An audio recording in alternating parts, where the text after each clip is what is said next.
decision, but depending on the way the decision goes, is there anything you could share what the plan B might be if he doesn't go, it'll be 11-7.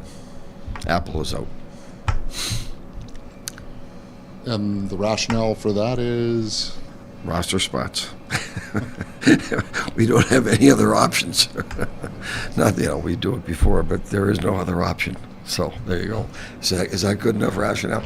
I think that that pretty well spells it out. Even a lunkhead like me could figure that one out. So Los Angeles, two things that really stand out, Rick. I mean, they're right up there amongst the league leaders in first period goals scored and their power play. Are those two things that are focal points for tonight? Yes. Definitely. They're a great hockey club.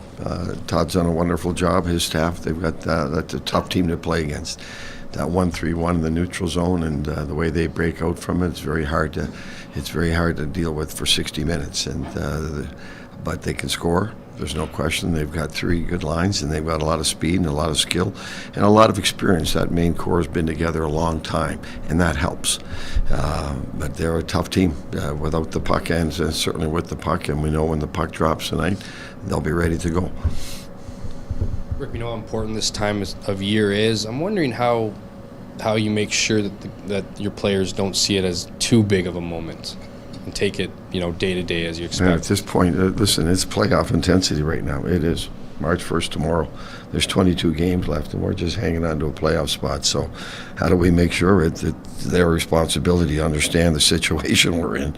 It's obviously we're going to talk about it and bring it to their attention, and it's their responsibility to understand it, accept it, and prepare for it. But it is this team tonight, it'll be playoff intensity. Our team tonight, we expect to be playoff intensity.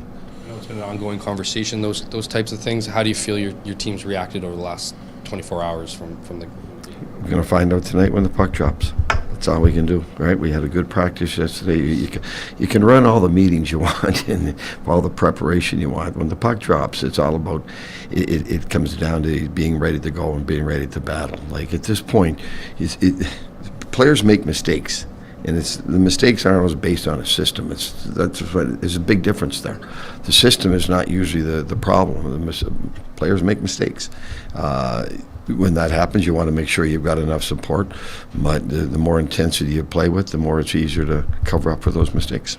I wanted to ask you about Dylan Samberg, just in his first full season in the NHL, just what you've seen from him this year, the ups and downs of his game, I guess overall in general. He's a young defenseman still learning, and it takes a lot longer for young defensemen in this league, especially at this time of year when the intensity picks up and the speed picks up, the pace picks up, the veterans take over the game. He's come a long way. He's improved a lot, and I think that's the most important thing.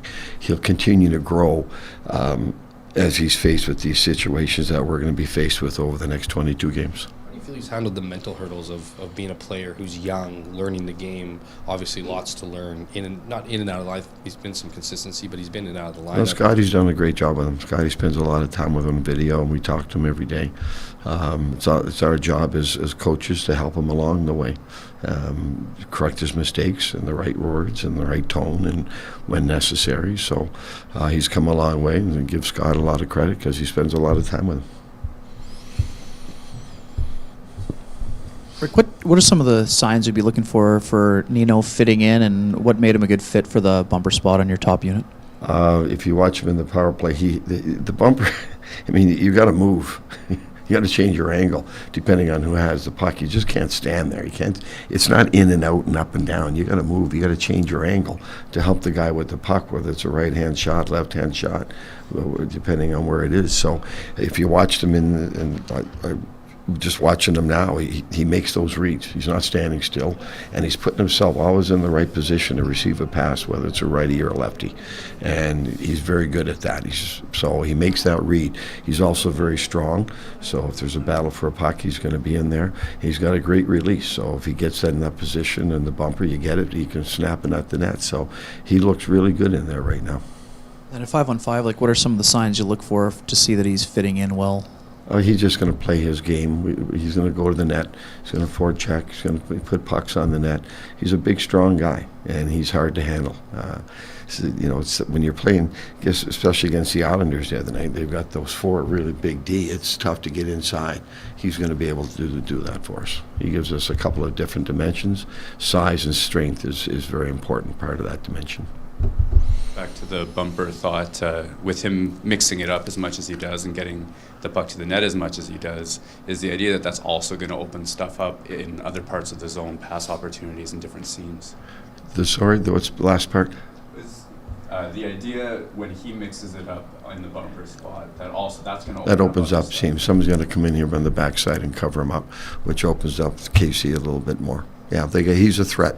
So the weak side forward and the net front D, they've got to have on-ice awareness. Where is he, right? So if they focus on him and he becomes that threat as a shooter, it doesn't open up the weak side of the ice, which is where we want KC.